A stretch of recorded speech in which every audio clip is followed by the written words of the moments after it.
Well, good evening, everyone.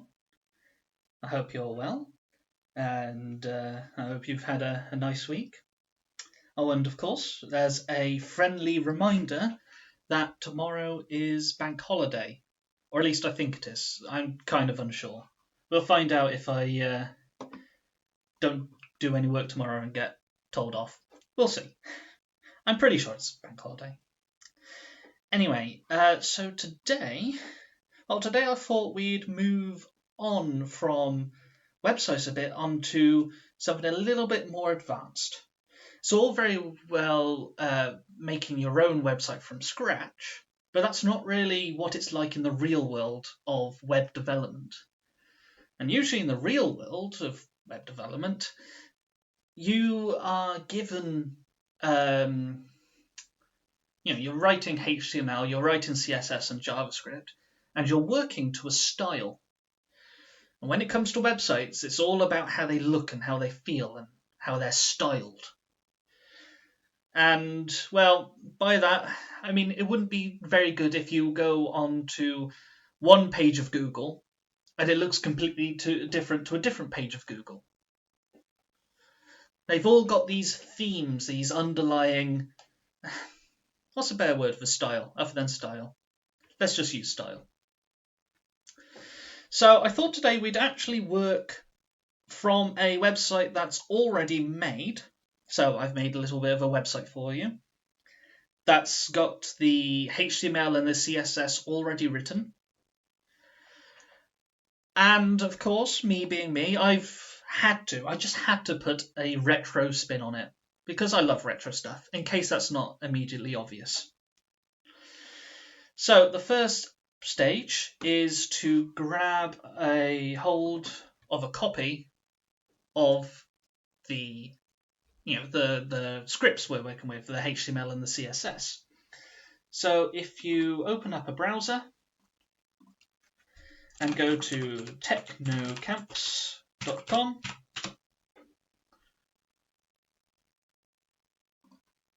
and go to activity packs, which is available in the top here, and you scroll down, you should find a virtual Technoclub resources section. Let me just send that out to chat. It'd help if I press the right button. There we are. And if you scroll down a bit and then use these yellow arrows on the side, you should get to number 5, Teletext. Oh yeah, you can drag. Oh, I never knew that about this website. Anyway, you can get to Teletext. And that's what we're doing today. So if you click here, it will start downloading as this zip file. I can't change the name of it, I'm afraid. I'm just going to save file.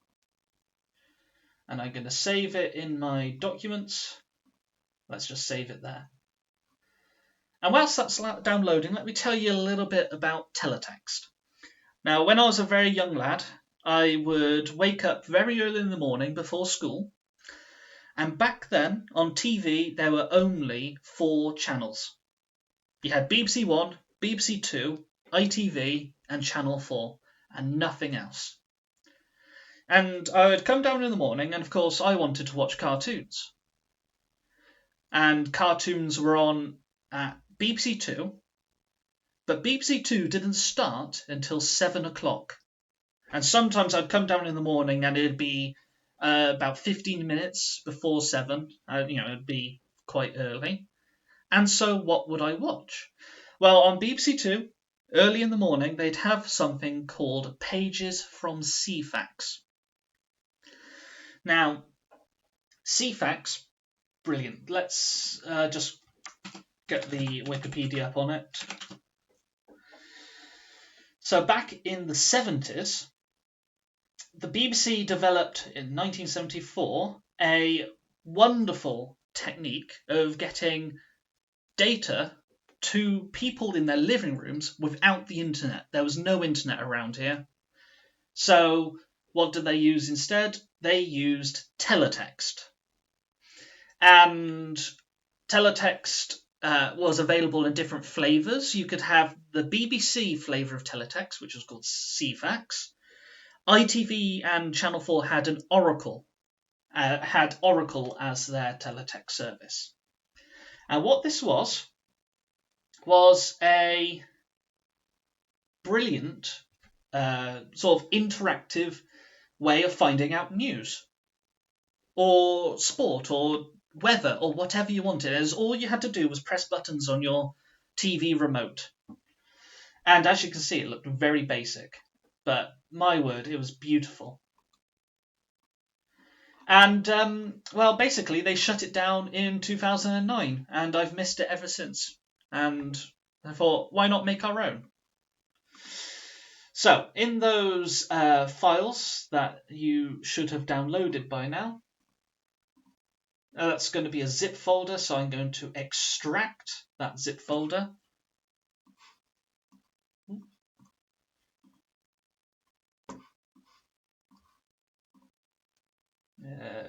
We don't want that one. Okay, so this is what you should find inside those resources that you downloaded. You should find a load of pages, one called blank, one called jokes, one called news, one called weather. You should find 2 CSS files and 3 images. Now I'm going to go ahead and let's open news first. And let me full screen that. This is my version. I specially made this, my version of Teletext. Except we're updating a bit. We're having this on the internet. It's modern. But it's close enough. So I've got a news page. I've called it RCC rather than BBC. You know, Retro Code Club resemblance. Ah well. And yeah, we've got the option for news, we've got the option for weather, the option for jokes, and the option for blank. And if we click any of these, it takes us to a different page. So here's the page for weather. This isn't real weather, I made it up. But we've got a map of Wales. We've got a jokes page with, I've called this chicken the hilarity chicken. You know, CFAX and Teletext in general is just full of weird, odd characters.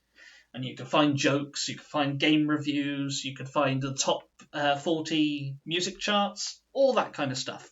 CFAX and Teletext was amazing. It was like a real community. And finally, I've included a blank page. So what we're going to do today is we're going to actually make these our own. We're going to add some pages of our own. We're going to tweak these, make them a little bit better.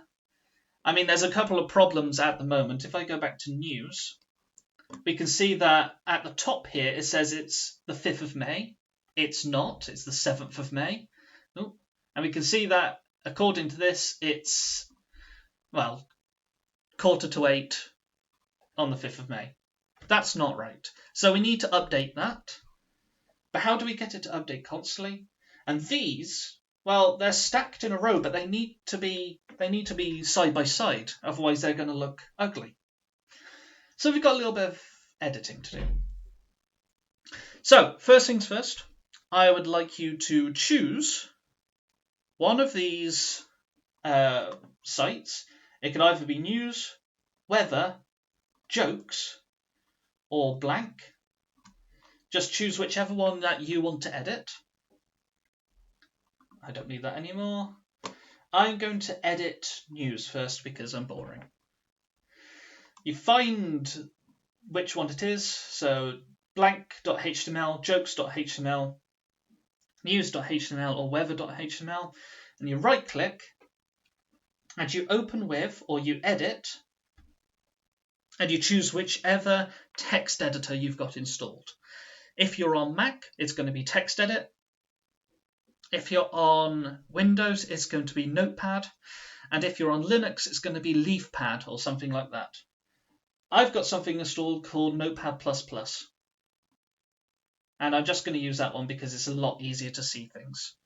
Oh, it's telling me an update is available. No. There we go. Okay. So this is the code for the news website. And let me just give you a little tour, first of all. First of all, we got the title. And this is inside the head. So if you remember from last week, this is what goes inside the tab. We've got a reference to an external style sheet, and that style sheet is called cfax.css. Let's have a look. Yeah, there it is. There's an external reference to that file there.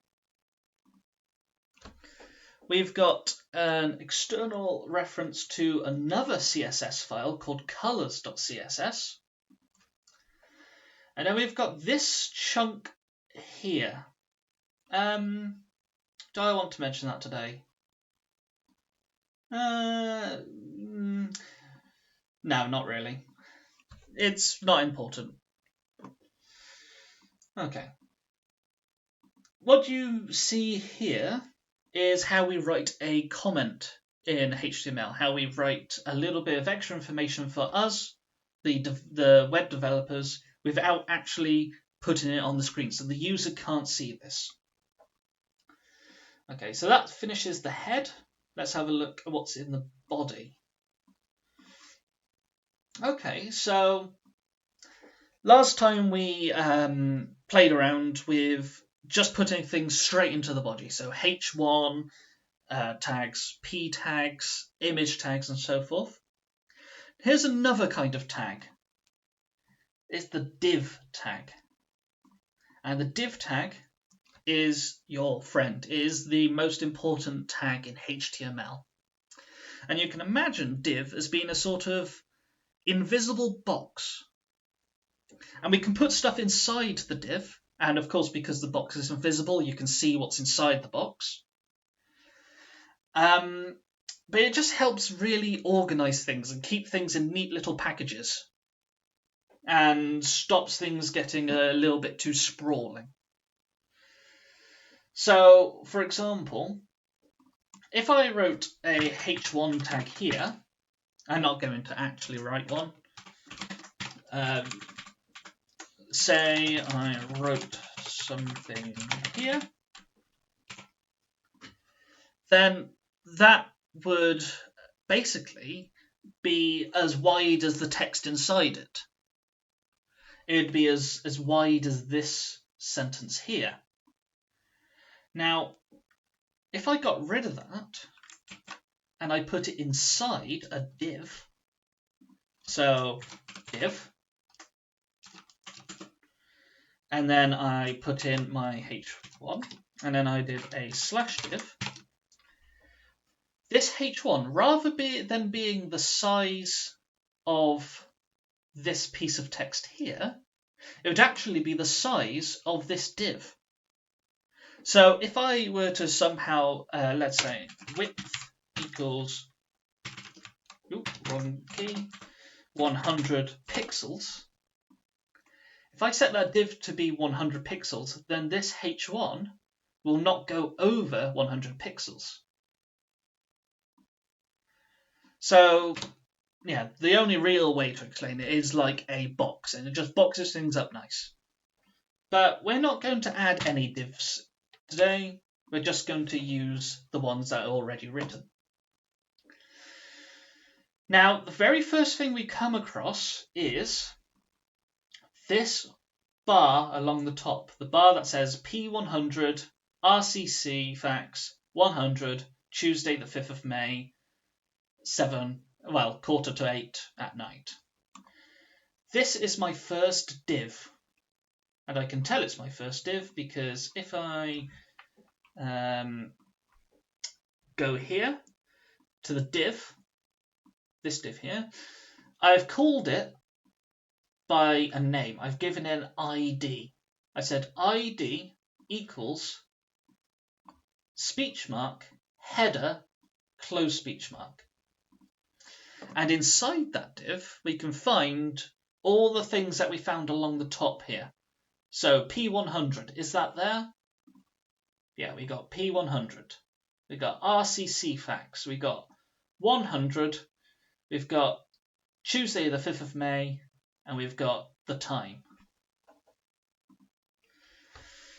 So let's see if we can update the time. Let's see if we can change the date and time. Because, well, it's not the Tuesday the 5th of May anymore. So I'm going to go inside this P tag. And I'm going to change that to Thursday. What's the date today? 7th of May. And as always, we get into the routine of File, Save, Open in Browser, Refresh. Ooh, wrong one. Okay, so couple of things wrong here. I've changed it to Thursday the 7th of May. And the RCC, well, it's just kind of jumped into the wrong place. And that's because this Thursday the 7th of May is too large. I need to make that smaller. So either I change the code or I just change this to be a smaller thing like 07/05/2020. Right. Save, browser, reload. There we are. And I've updated the date. But how awful would that be to have to constantly edit your website to change the date? You'd have to do it once a day at least. And then think about the time. How would you get the time to constantly change? That's not good. We're going to come on to that later. Let's fix the next most glaring problem. Now, down the bottom, we've got news, weather, jokes, blank. These are meant to be side by side. So we need to add some HTML. Sorry, we need to add some CSS. So rather than working on this HTML file anymore, I'm going to go back to my folders and I'm going to find cfax.css. And I'm going to edit that with my editing package. Okay. And what you should see here is a complete and utter mess. I'll be honest, I always forget to comment when it comes to CSS. Yeah, so much so I've forgotten what the comment symbol is. Huh. What is the comment symbol in CSS? Let me just look that up.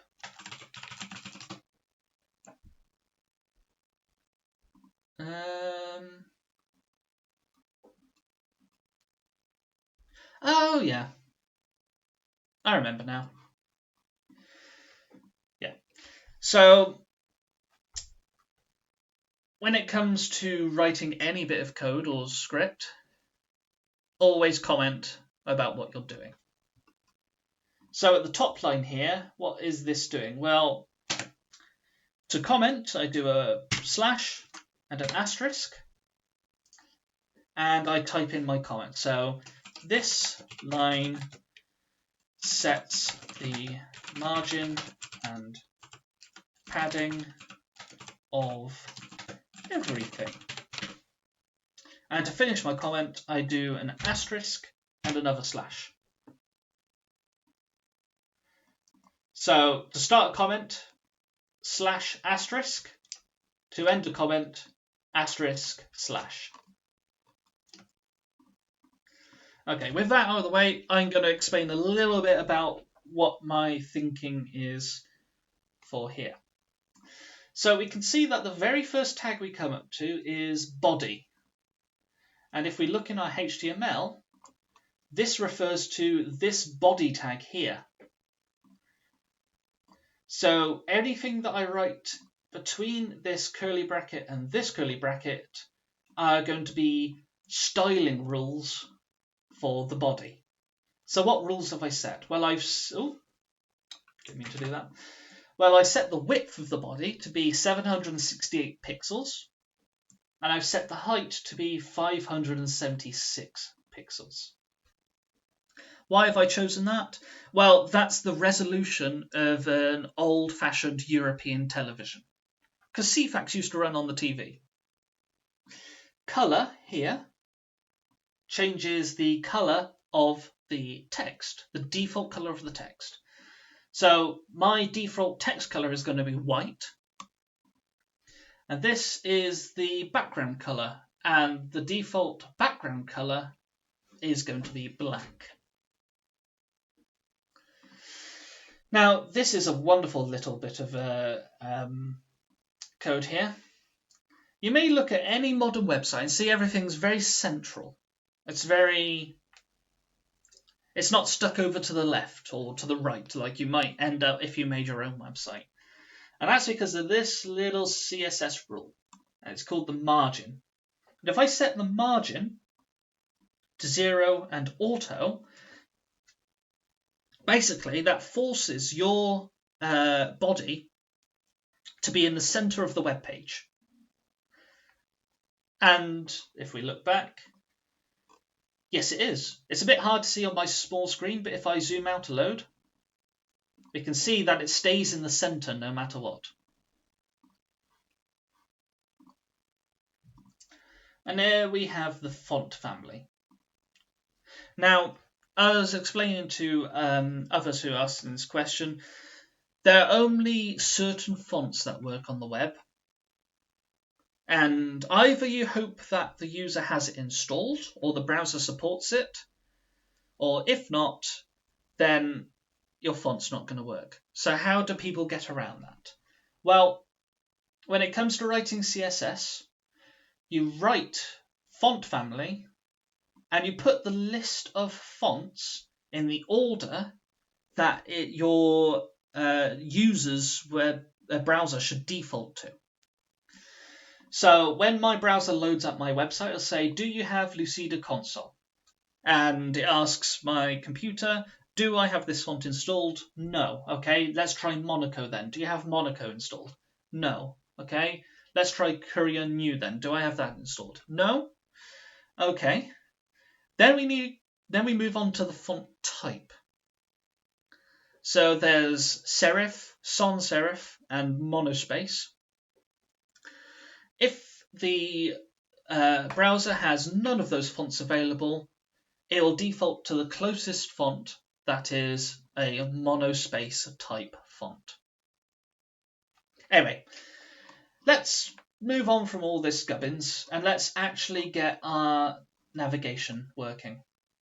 So if you scroll to the bottom of the CSS file, you can see that I've written a rule to change the navigation tag. Let's go to our HTML. Let's scroll to the bottom. And we can see that I called one of my divs navigation. So how do I get my div how do I talk to this div? Well, I'm already talking to the div itself here, but I want to talk to the H1s that are inside that div, because we've got 4 headings, all of them H1. Let's chat to them. So to do that, I need to specify that they are in navigation. So I do hashtag, otherwise known as the pound symbol, navigation. And then I need to specify what's inside them. What is inside navigation that I want to target? And I want to target all the H1s. So I type in H1, then a open curly bracket. And as is good practice, we always close the curly bracket afterwards and then work in the middle, just in case we mess something up. So this is a little bit of advanced CSS. This is how to get things to sort of stack up side by side. And we use the tag display. And I want them to display as blocks. So I type in display block. And let's dissect this. We've got display, then we've got a colon, then we've got the type of display, and then we finish it with a semicolon. So that should force things to line up side by side. let's save and let's reload and see what's happening. Nothing's changed. Okay, well, this calls now for a special extra. Luckily, pretty much every single browser has in it the inspector. So let me get the inspector up. Let's stick him along the bottom, actually. Dr. Bottom. There we are. And the inspector lets you see all the separate elements of the page. And if I hover over each of these H1s inside the navigation div, we can see that their width is taking up the entirety of the page. We don't want that. We want them to only take up a quarter of the page. So let's close that down for now. And we'll go back to our CSS. And if I set the width, I can actually set the width to 1/4. And 1/4 is 25%. So width, 25%. And let's stick a semicolon in there because we have to. Ooh, wrong button. Let's see if that works now. Reload. Hasn't worked. There's a couple of extra little things we need to do. So minimize that down. Now, I'll be completely honest with you. I never really understand what floats do, but they seem to work sometimes. They seem to not work other times. You know, they're fun to experiment with. You type in float and left semicolon. That should force everything to sort of float on left. And you might think, why does that even work? Don't ask me. Let's just click save. Let's go back to our browser. Let's reload. And there they are. They are now stacked up along the bottom. And it looks almost exactly as if it should. But let's tidy up a bit. These look a little bit uneven. These look like they're in the wrong place. So let's minimize. Go back to our CSS. We want them to be central. We want them to be the center of their div. So text align, because they're pieces of text, and I'm going to type in center. And notice center is spelled the American way. So text dash align colon center semicolon. Let's see if that works. There we are. Isn't that nice? Doesn't it look a lot neater and a lot tidier? Yeah. So, how do we actually go about making our own page for ourselves? I've shown you how to edit one page. That's how I learned how to make websites. But what happens if I wanted to make some actual content? Well, luckily, I've included a blank template for you. So if you find the blank template, we can actually edit this around and stick some interesting stuff in here.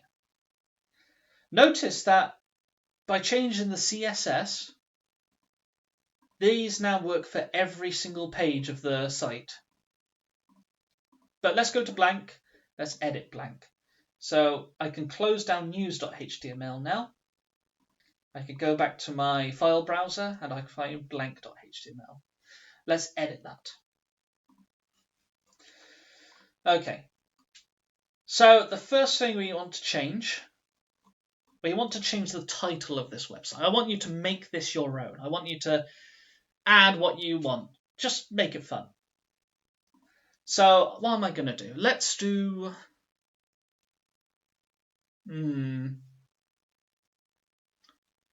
Let's do a blog. Yeah, or a letter. No, let's do a letters page. Back when, in the days of Teletext, people used to write in to the authors of Teletext, and the authors used to respond, and it just used to Of course, there was no way of communicating over the internet to the authors, so you had to send a physical letter by post and wait for them to update Teletext with their response. It was great. Maybe not. It was great. No, I'm just nostalgic. Anyway, I'm going to have a letters page, so I'm going to go to the div called titles. This should be around line 31. I'm going to change this one to be, see where it says H2? I'm going to change that to be letters. Okay. Now, directly below that, we find a div called content, and this is where you need to stick your content. So, what does you can put whatever you want in here, anything you want, anything whatsoever, any HTML tag you know. Well, let's try a H1. Let's be boring. What should I call this section? Letters from lockdown. Remember, I need to finish it off with a /H1. Now we need to put in our content, our paragraph. So what should I write? This is going to be a p tag. Today I experimented with homemade cereal, ketchup and bananas is not a good combination. /p at the end, because, well, we've ended that. Okay, let's click save and let's see what that looks like. So I'm back in my template, let's reload it. And there we are, we've got a heading and we've got, a paragraph. But that isn't really what CFAX was like, or Teletext, or Oracle. They had only, 1, 2, 3, 4, 5. They only had a few colours to work with. And by Jiminy, did they use every single colour they could. It was garish, it was ugly, it was fantastic. They used every single colour. And we're going to use every single colour. So if you go down to your file browser, you'll see that I have included this file called colors.css. And if you edit it, you can see that I've defined several classes. Now, if we go back to our HTML, we can see that there are things called IDs and there are things called classes. And they are pretty much exactly the same thing. They're just a way of giving our divs and our H1s and our P tags. They're just a way of giving them an identity, a name. And when it comes to CSS, we communicate, we latch onto IDs with a hashtag, and we latch onto classes with a dot. So here I have 1, 2, 3, 4, 5, 6 classes, and each class is for one of the 6 colours that were allowed on Teletext. So we have a yellow, and the colour of yellow is FFFF00. And it's that because that's lots of red, lots of green, lots of red and green makes yellow. We've got blue, which is no red, no green, all of the blue. We've got green, which is no red, lots of green, no blue. We've got cyan, which is no red, all of the green, all of the blue. We've got red, which is all red, nothing else. Actually, let's make that a capital F, just for neatness sake. It doesn't matter. And magenta, which is basically purple. That's all red and all blue. And you may be thinking, hang on, why is yellow red and green? Why is it not... No, what am I doing? What am I doing? Yeah. No. Oh. Oh dear. I've completely forgotten the colour wheel. Anyway, it's too boring to explain. If I scroll down, I've got pretty much the same again, except I'm changing the background, not the foreground. So I've written them this way, so it forces you to use only the colours that are allowed in Teletext. So if I go back to my HTML, we can see I've got my H1 here, my title, letters from lockdown. Let's make this really ugly. And to do that, I'm going to type in class equals speech mark, and I need to choose one of the classes that I've designed in CSS. So let's make it red. Yeah, I had red as one of my classes, and I called it Tele Red. And notice I do not put the dot, I just put in Tele Red. Now when I click save and load this up in my browser, if things work, when I press refresh, otherwise known as F5 on the keyboard, that letters from lockdown should turn red. Let's see. Perfect. Absolutely perfect. Let's make it even more ugly. Okay, so going back to my HTML file, I've given it the TeleRed class. Now I want to give it a filled class. So if we go back to colors.css, notice we had filled yellow, filled blue, filled green, filled cyan, filled red, filled magenta. Let's make it filled green. No, that would be awful. I can't think of what's going to be more awful. Let's make it cyan. Let's make it cyan.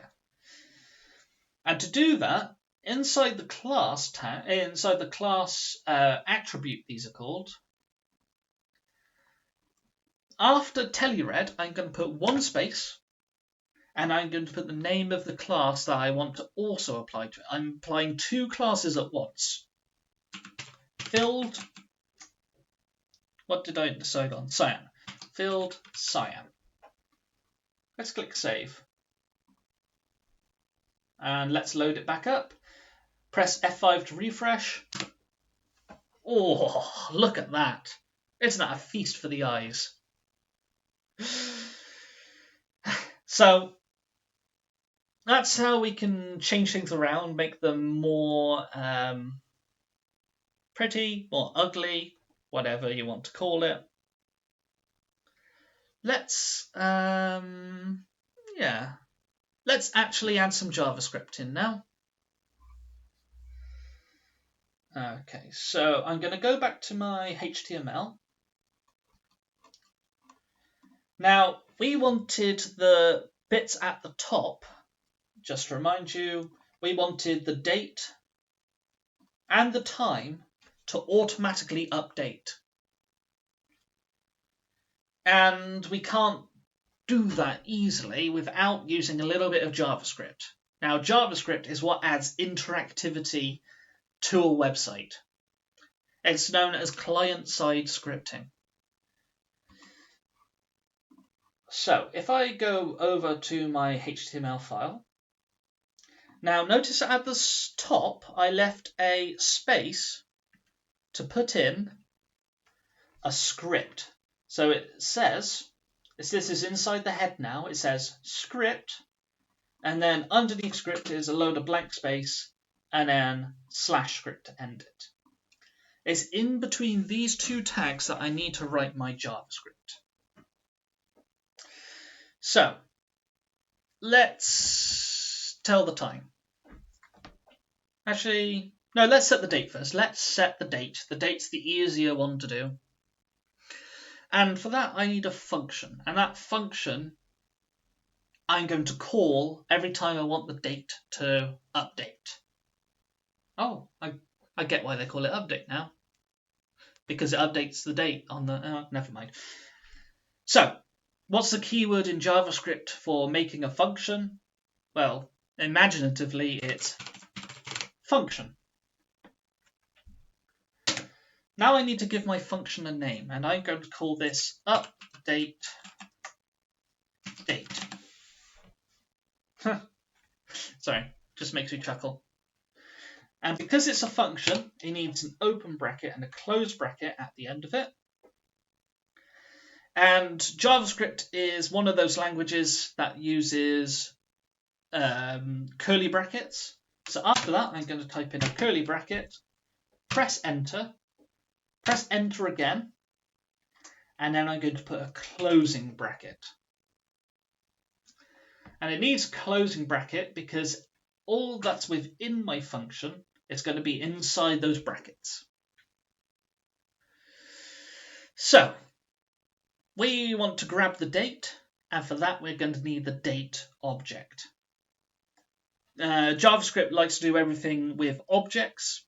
Don't need to worry about them. All we need to do is we need to sort of grab something from the JavaScript mastermind and use it ourselves. And for that, we're going to need a variable. So to make a variable, you just type in var for variable. Var, what's this going to be? This is going to be a date. So var date equals new date. Open bracket, close bracket, semicolon. JavaScript is another one of those languages where everything ends in a semicolon. So, just to reiterate, I start by typing var, then I give it a name. I've called it date because I'm not very imaginative. Then I say equals, then I say new because this is the first time we're doing it. Date, and it's a date with a capital D and an open bracket and a close bracket. So now, every time we talk about date with a lowercase d, we're actually talking about a copy of date with an uppercase d. Let me show you what I mean. Let's write another variable. So var, let's call it day, because we're grabbing the day. I know we're grabbing the date, but I can't have date twice. Let's just call it day. Day equals date with a lowercase d dot to locale. Notice I have locale with an E, not local with no E, just locale with an E. Locale date, date string. And at the end of that, open bracket, close bracket, a semicolon. What I've just done there is I've converted a date object, which is a very complicated object full of a load of gubbins that we don't need or don't care about, and I've just made it appear as whatever the user is using in their browser. So for example, if the user is in America, America have a different date structure to us. They have month first, then they have the day, then they have the year. So with this toLocale date string, the Americans get to see it month, day, year. The Japanese get to see it as year, month, day. And we here in Wales get to see it as day, month, year. Okay, so we've got the data. How do we actually put the data into our HTML? Well, for that, we need to find out what we are editing. And what we are editing is this little bit up here. So let's have a look at that and see what its ID is. Okay, so where did I set the date? There we are. And notice that I said ID equals date. So I gave it the ID of date. And we need to actually reference that when we're writing our JavaScript. So how do we reference it? Well, let's go document dot get element by ID. And inside here, we want to put what element am I getting? Well, I'm going to get date. So this ID down here, I'm sticking it in this get element by ID. It's grabbing this element, the element called date. And now I need to edit the HTML of this. But how do you edit HTML in JavaScript? Well, you just simply do dot inner HTML. And that gives you full access to whatever is inside the tag, which has ID equals date. So now I can update it. I can say that's the day now. And this is everything you need. That's all you need to write the day automatically without having to do it manually. But we need to call this function. How do we call this function? Well, we need to call this function when the web page first loads up. So I want you, in your body tag, I want you to write after it on load. Now, on load happens, surprisingly, get this, when it loads. So I'm just going to do on load equals speech mark. And what's the name of my function? Well, my function is called update date. Open bracket, close bracket, second speech mark. So when the body loads, it should update the date. Let's click save. Let's see if anything happens when I press refresh. There we are. It's updated the date. We haven't had to do anything. We haven't had to write any HTML. It's done it automatically for us. I'm quite chuffed with that. Now let's do the time. Now the time is a little bit more involved. We need to write a new function for it. So function update time.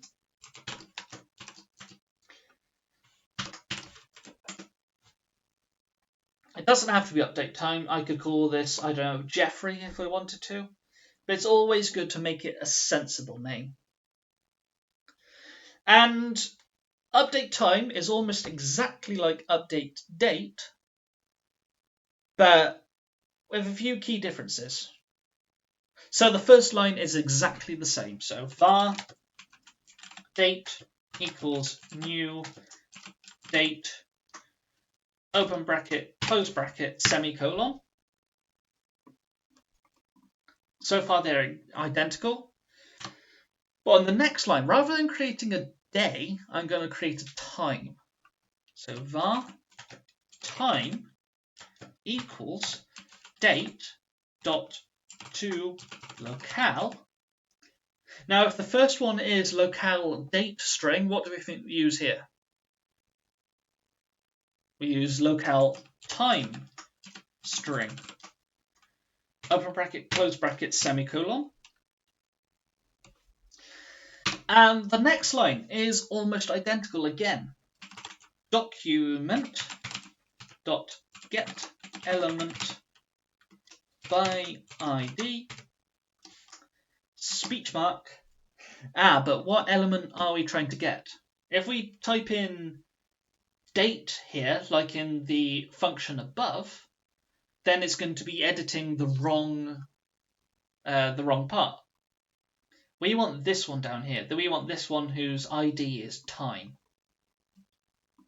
So I'm going to type in time, speech mark, bracket, dot inner, HTML equals time, semicolon. Not quite done yet. How do we make it tick? How do we make it carry on? Well, first of all, let's have it so that it uploads. That it happens when the page reloads. So first thing you see when the page loads, the time is correct. So in the onload attribute of body, I'm going to type in a comma. And after that, I'm going to type in update time, open bracket, close bracket. And the comma is very important. It's essential almost. There's another thing I need to do. I need to tell the clock to tick. It needs to happen every second. It needs to update. So at the very top of my script, but still inside the script tag, I'm going to create a new variable, and I'm going to call that interval. Because what am I doing? I am creating a 1 second interval for the clock to update. So var interval equals set interval, and inside this bracket I need to say which function is going to be called constantly. Well, it's going to be update time. Then I need a comma, and I say how many times does this get updated? How many milliseconds do I need to wait? So 1 second is 1,000 milliseconds. So I type in 1,000 to mean 1 second, and I finish it with a semicolon. So just to reiterate, var, and I can call it whatever I want. I've called it interval, and I said equals set interval. Which one am I updating? I'm updating time. And how often do I do it? Every 1,000 milliseconds. Every second. So when I click save, when I go down here and click refresh, we now have a working clock up in the top right. And that's it. There we are. So, yeah, we've essentially made our own version of Teletext. If you wanted to expand things, if you look in weather and jokes, we can see that I've used images. I will quickly show you how I made those images. I simply went to the website piscalapp.com.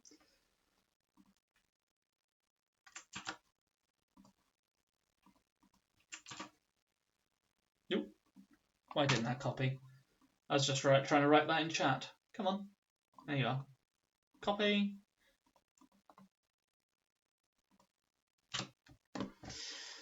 Click on Create Sprite.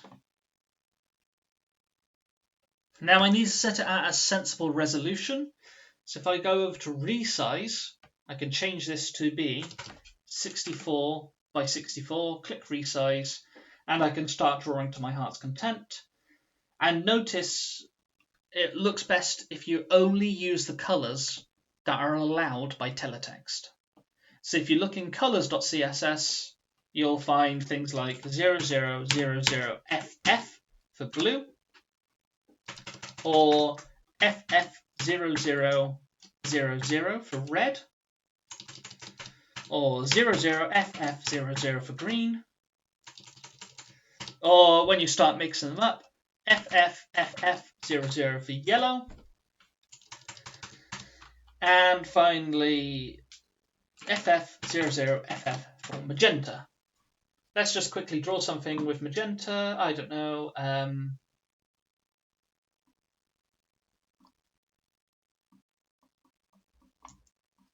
There we are, ugly stick figure. Then I click export, PNG, and download. And if I download that into, let's leave that page. If I download that into my folder here,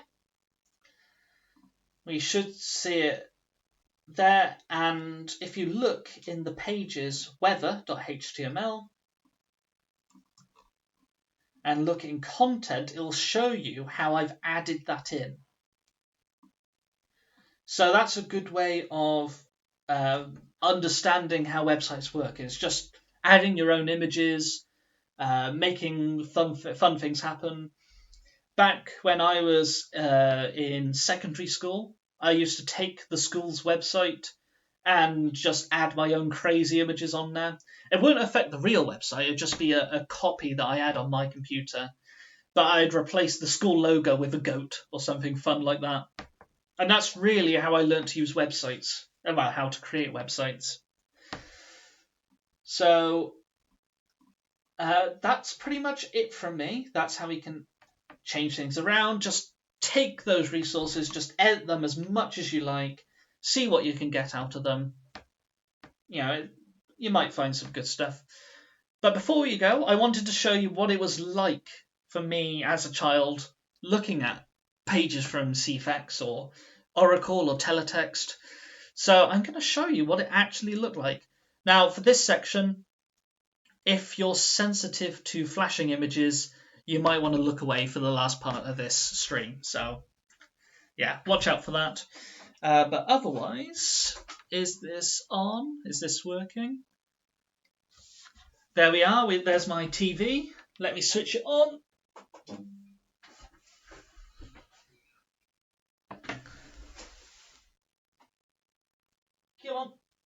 Come on, you can do it.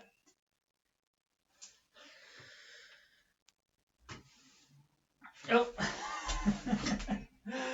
Oh, that didn't quite work out. Oh well. There we are. So this is on an old-fashioned television, probably one of the ones that, you know, I would have probably watched Teletext on as a kid. The reason it's flickering and looks pretty awful and shocking is because it's incredibly difficult to get to film an old CRT television. There's the weather page. And the reason it's incredibly difficult to film these is basically the way they work is a massive laser sets off lots of mini explosions against the screen. You know, that's kind of fun. It's also kind of, yeah, not great.